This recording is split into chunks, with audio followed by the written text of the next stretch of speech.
From the Rust Center for Media in downtown Cape Girardeau, welcome to SE Connect, a program connecting you with the people, events, and issues at Southeast Missouri State University and the region. I'm Dan Woods with KRCU Public Radio. Southeast Missouri State University is home to many international students who visit the campus to study, and we're going to be talking with some of them today on the program for the half hour, and I'm going to try to get their names correct. I've practiced this. So I'm joined by Yannis Groffy. Hello. Chingis Ibraimov. Yes. And Amira Dridi. Hi. How did I do? Great. Great. Awesome. Okay. Yannis, we'll start with you. So tell us about where you're from and what brought you to Southeast Missouri State. So I'm a Belgian citizen, but I'm from a German university. I live right at the border. And I came here, I was planning on coming here last year already, but the pandemic kind of, shut that off. But yeah, we have that partner program, and so I came from the city I'm studying in is called Aachen, and so I came here. I think it was in August. Yeah, August 23rd, around those lines. Okay. And it was due to a partner program of our university that I made the decision to come here. So. Yeah. Okay. Chingis, tell us about where you're from and. Yeah, so it's pretty similar. I'm an exchange student from Germany, but originally I'm from Kazakhstan. Okay. So I study in Germany in a small city called Schmalkalden, and the name of university is pretty like the same. Okay. So and I also came with an exchange program. It's called Magellan Exchange. Okay. Yeah. So. All right. I'm an exchange student. Okay. Amira. So I'm Amira from Tunisia. It's in North Africa. So actually I was always interested in coming to the US. So I applied for the scholarship and I got the scholarship with Thomas Jefferson Scholarship Program. Mm-hmm. It's organized by IREX and the US Department of State. So I came here and actually they chose the university for me. So I did my research about SEMO and actually I did found positive vibes from the university. I saw many events and I was so interested to come here. Great. Okay, so for you two, why Southeast Missouri? What drew you to Southeast Missouri beyond the Magellan exchange program? Did you have other choices? Yeah, we did. I did have a lot of different choices. I mean, the Magellan exchange program, we have multiple ones. I think we have the same universities together. Yes. It's the one is Lindenwood University. Mm-hmm. The others, to be honest, I don't really remember. Probably a lot of them. Yeah, it's a lot. I had 5 choices, but Southeast Missouri was one of the first choices because I checked the ratings of MBA programs. So here I'm studying, I'm doing my master's degree. I'm an MBA student. So I checked the ratings, and Southeast Missouri was on the first place, I think, in comparison to other universities. Okay. Yeah. You're doing business too, right? Yes, but I'm an undergraduate, so I'm doing my bachelor here. Okay. I'm almost done with my studies. I only have to go back to do my thesis, and I really just wanted to do a semester abroad, and specifically in the States, because I just have been drawn to the States my whole life, sort of. And I think, I had multiple choices. I think I was the first year, last year when I was planning on coming here, Cape was my first choice. This year it wasn't my first choice because I had other, I guess goals that came along the way throughout the pandemic, and that just made me want to go somewhere else when it comes to where we are in the States. It didn't really matter where, but it's just, I wanted to come to the State but get more to the West. Okay. But I ended up not getting accepted to those universities, so they kind of put me here, I guess. Yeah. But yeah, this is how I got here. Okay. Amira, what are you studying? So actually in my home university I'm majoring in software engineering, and here business management and entrepreneurship. Actually for my future career I want to mix between the managerial skills and the technical skills. So that's why I chose business management and entrepreneurship here. Yeah. What would, do you have a dream job in mind? What would that be? Yes, so I want a management position in a big tech company. Oh, a big tech company. Yeah. So doing all kinds of this, there's a lot to be done in the tech sector. Obviously, it's always growing and changing. Mm-hmm. Yes, exactly. So, what do you want to do after? What's your career plan after you graduate? So I would say my whole goal from the beginning was to start my own company. Okay. And it have to be production company. I got my bachelor's in logistics. Now I have MBA, master's in business. So I'm learning more and more about the business, about how to find investments, and I'm planning now. After I will be done with my exchange semester, I will go back to Germany, and hopefully I will find a job in a manufacturing company where I can learn more about this field. Yeah. Yeah. So Yannis, what do you plan on doing? Well, for me, it's still, I'm actually here to figure that out. Okay. And I am really, I came to figure out that I'm really interested in acting. So it's completely a different career path than what I'm doing right now with the business. I mean, there's similarities, and I think it'll always, help me to have that business degree that I will eventually finish next semester. But yeah, I've been going to River Campus, and I think the acting is actually something that I'm trying to get into and see how this can develop to figure out if it's something I would be passionate about in the future. So, yeah. So when we talked to prepare for this, Yes. one of the things I asked you was, why aren't you an acting major? But I guess that this has sort of happened within the past year. You've really moved this way, right? It just came up, and I just got interested in it. I started to dive into this passion, and in the past I didn't really pursue it at any time because it was something I was like, okay, it's going to be far in the future, and I was, I guess, not really confident about diving into it. I was, I guess, too shy in the past to just go that career path. But throughout the pandemic, I read a book that is all about finding your purpose in life, and it was just like, why not? I should just try it. I could also always just fall back onto business if it's something that I'm not interested in, or it turns out to be something that I may not be good in or just don't like doing. But you would at least try it just to see. Exactly.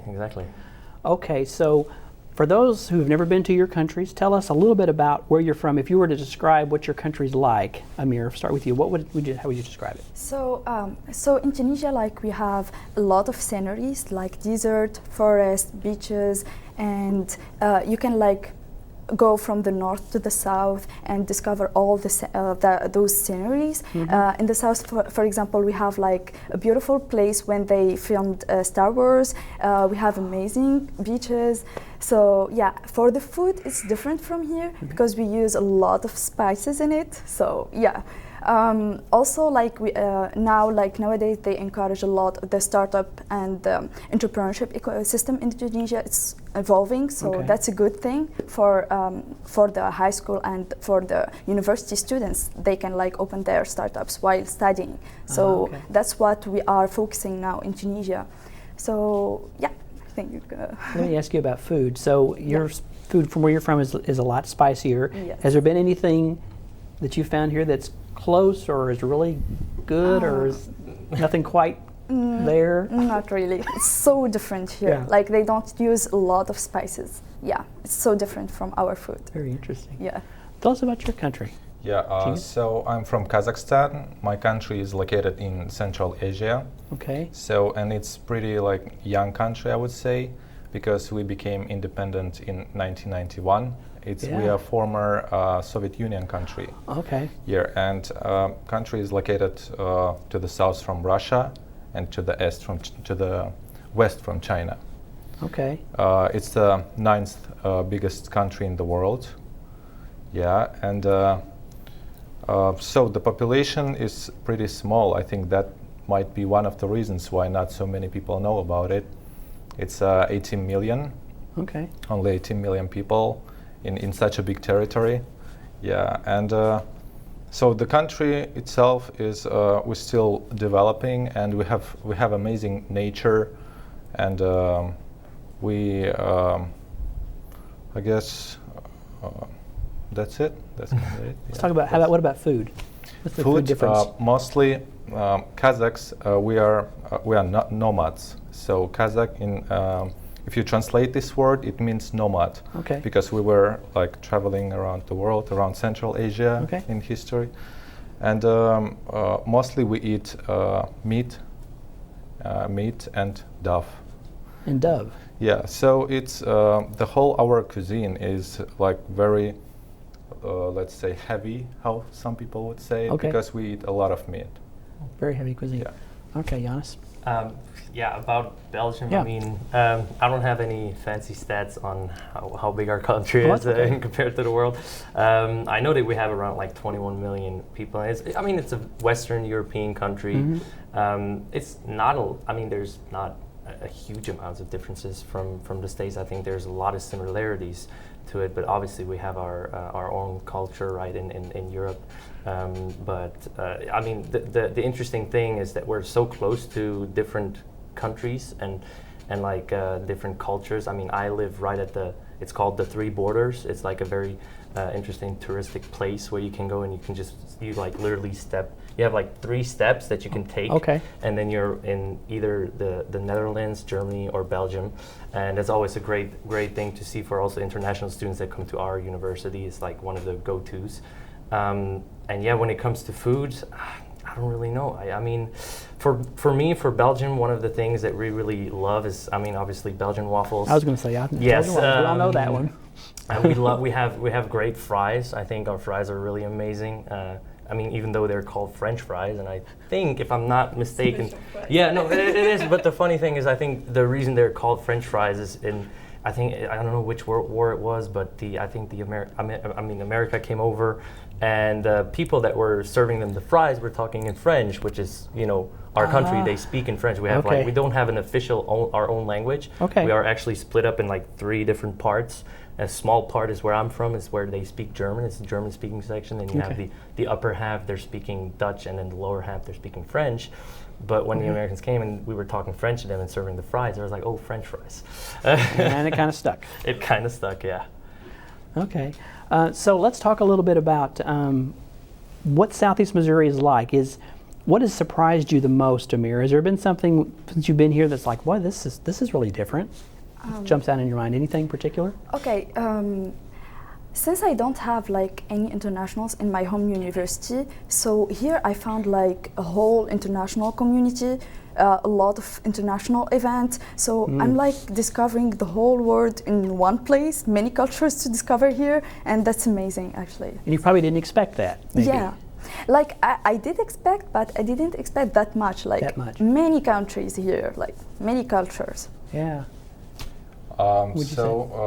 I was really surprised about the people. So people here, they are really friendly. And when we came here, like after a couple of weeks, we were invited by the professors. We were invited for the branch. We went there with the Belgian students. Okay. So I really enjoyed it. Yeah. Yeah. What has surprised you? Is there anything that jumps out at you? I think the thing that mostly sticks out to me is I think the way the teachers are actually interacting, or like how much the teachers here care about their students. This is really what struck out the most for me.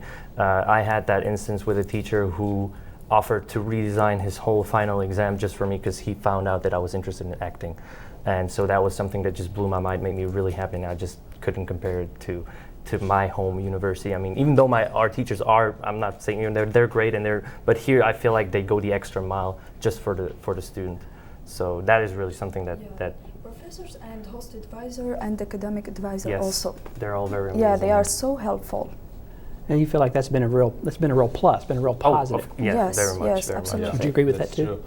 Yeah. So, for example, if we will even say, if we will consider one of the professors who helped us before we came here. He did so many things, and I came a little bit later because I had some problems with visa. And he picked me up from the airport. He showed me at night, so he showed me the campus. Then he brought me to the place. He gave me everything, starting from bed and all this stuff. Everything was prepared by the professor, and I was really surprised because he did this effort, but it wasn't expected, to be honest. Because we live in an apartment together, but Okay. it is completely unfurnished from the beginning. But like he really took care to get us all the stuff. So. Yeah. It makes you feel welcome when you show up. I mean, right? That's a good feeling. Yeah, from the very beginning, I felt like very welcome here, mostly because of him. From the first day, from the first glance, Okay. Yeah. Well, let's pause. We're going to take a break, and when we come back, we'll continue our conversation. You're watching SE Connect, and we will be right back. We prepare the region's So now we got a teachers, little nurses, breather. business leaders, police officers, journalists, artists, farmers, and IT workforce. We are transforming the way we teach and what we teach, so students are workforce ready the day they graduate. And flexible course offerings makes it possible to go to class when and where it is most convenient for you. We love serving Southeast Missouri. We are Southeast Missouri, and we can't wait to see you on campus this fall. When times get dark, we can't see the help that's all around us. Let 211 be your guiding light for help with food, healthcare, and other resources. 211, how can I help you? Call 211 or visit 211.org. 211, get connected, get help.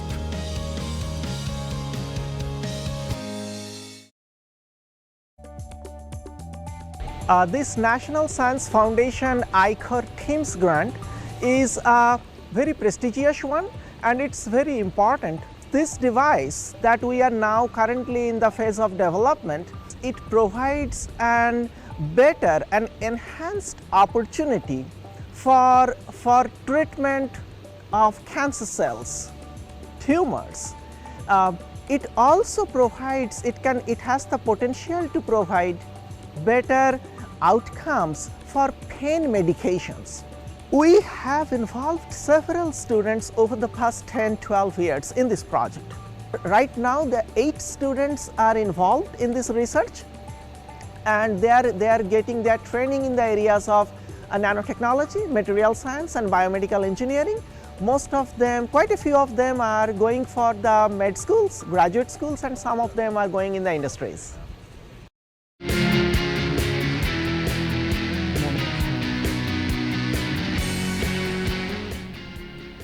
Welcome back to SE Connect. We're spending some time today talking with some international students that are currently attending Southeast Missouri State University. I'm going to try the names again. I did okay last time. So Yannis Groffy, Yes. Chingis Ibraimov, Yes. and Amira Dridi. So welcome again to you. Let's continue our conversation here.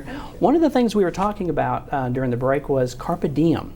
So let's talk about that and that experience and what that was like. Yeah, I think it would be best for Amira to talk Okay. about it because she really participated Okay, in it. go ahead, Amira. Yes, so Carpe Diem was like a great opportunity to highlight the country's culture and pride. So we had like 12 countries. Each country has her its own booth. So people go from one booth to the other and discover the whole culture, and they ask the people from that country about their country, about their pride, and also they taste the food.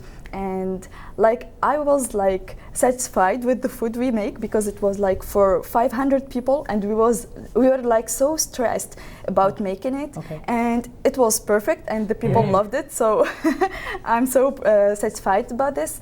And also I had the opportunity to showcase my country, to talk about it, to talk about our currency, which is the Tunisian dinar, to showcase our language. Actually, we talk with many language.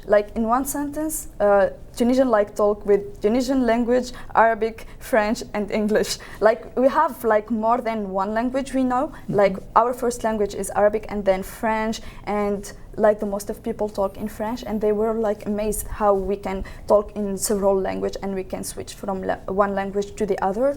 And also we had the fashion show, so we highlighted our dresses. It was amazing. Yes. So I suggest that you watch the fashion show and all the videos and the photos in the Carpe Diem page. I think they posted it. Okay. It was amazing. And also what we have also, I mean, just generally speaking, I think, so for people who don't know about it, you can imagine it's in the rec center. It was in the big basketball field, and so as she already mentioned, you have those booths that are next to each other. And I didn't do my own booth. Belgium didn't do. They had a Tunisian representative, and you had Vietnamese, Japanese, South Korean, different countries, and they had great, amazing food. The people were very, very excited. There were a lot of people. They had some sort of little stage where they also did small little concerts, and you had one guy was performing capoeira, other people were dancing, then they were showcasing the Indian music, and they had, as she said, they had a fashion show with all their different self-made and clothes. So yeah, it's just a great opportunity for people to see just different cultures and what it's like there. You almost like to get to travel the world, yes, sort of, just by going to in one place, event. exactly. And also I had the opportunity to invite my American roommate. Actually, I'm so grateful for having an American roommate because I'm discovering the American culture, and at the same time, like, I'm teaching her about the whole world and my country specifically, and she came and she loved it, and she's like always learning from me about my Tunisia, like my country, and she's like she wants to go there actually with her family also. That's really neat. Yeah. Let's talk about the community, international student community here. I know there's an international village now on campus. Tell us about that and speak to it. Let's talk to you, Chingis. What do you think about the international? It seems strong to me. The whole international village, and if we talk about international community, here there are a lot of students from different parts of the world, and I really enjoyed the experience to meet them, because I like traveling. And having a friend in one of your future destinations, it's always great, because they can show you the country, they can show you like the most beautiful places. For example, I really wanted to visit Japan, Korea, so the Asian part, and I met a lot of new people here on campus, even during the Carpe Diem. Now I really want to visit Tunisia. Yeah, I was invited to Tunisia to visit Tunisia, and I also want to travel around Africa. So, and I already have a lot of friends from there, and it's really great. It makes me happy. And if we talk about International Village, they organize a lot of different events, and they trying to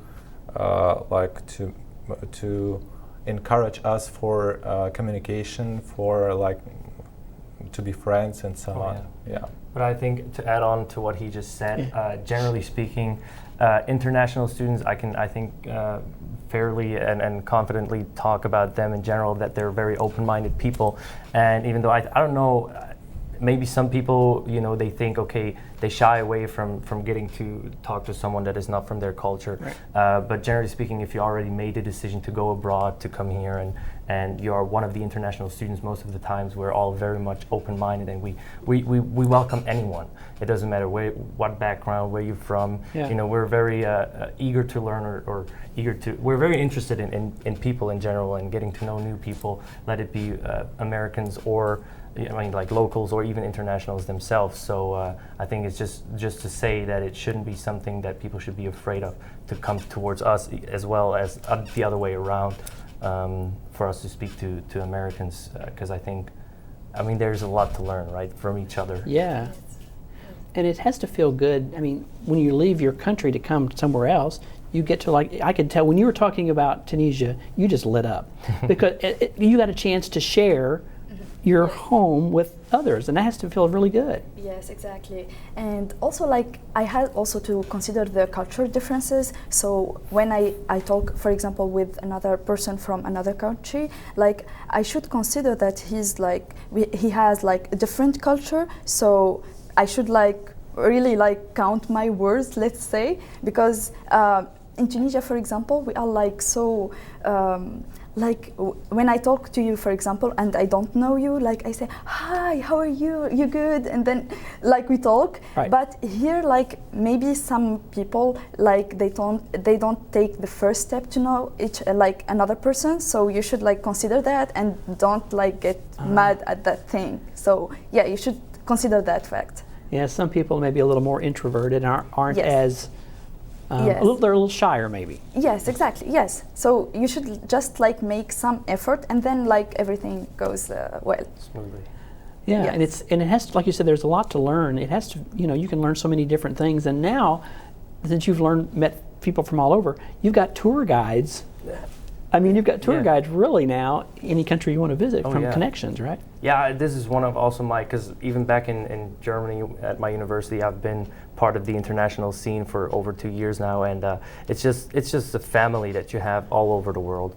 Family, friends, you could say, whatever. For me, it's a big family, and it's as Chingis said, is really true. It's like it doesn't matter where you go, you'll always have someone there that could tell you about the country, give you some insights, or like those little insight. How do you say? When they know good places to go to that a normal tourist wouldn't know about, you know what I mean? So kind of the secret behind the scenes. This is the place that has the best, whatever. Exactly. So you have that inside track. Yes. Yeah, and very often, for example, if you want to try local food, the real local food, it's not in the big cities. You have to go somewhere else, and it's really difficult to find this information on internet. And if you will ask a friend, they probably will show you, or they will even invite you to their house to try it. Yes. Yeah, that's how we do it in Kazakhstan. I hope in other countries, I guess so. It's the same. It's the same. Yeah. Okay, we got about 90 seconds. So before we go, what's been the best thing about being at Southeast this semester for you, Amira? So I got the chance to study here. It's like a different education system from my home country, and I learned a lot from it and from the professors especially. And also I got to know many internationals, and also the opportunity to live with an American roommate. It was amazing. Yeah. Okay, real quick. Yeah. So it's a study. So I put really a lot of effort to decide and to choose which professors to choose and which courses. And it's the professors. I got a lot of new information, and it's a campus. I did a lot of sports here. I really enjoyed it. Yeah, Yannis, you got a few seconds. What's been the best thing? For me, the campus itself. It's great. It's beautiful. It's huge, and the river is really nice to hang out at. Yeah. Thank you all so much for being here today. This has been wonderful. Thank you. SE Connect is a collaboration of KRCU and the Department of Mass Media here at Southeast Missouri State University. Thanks to our guests and to you for watching. From the Russ Center for Media, I'm Dan Woods with KRCU Public Radio. Be sure to tune in next time for SE Connect.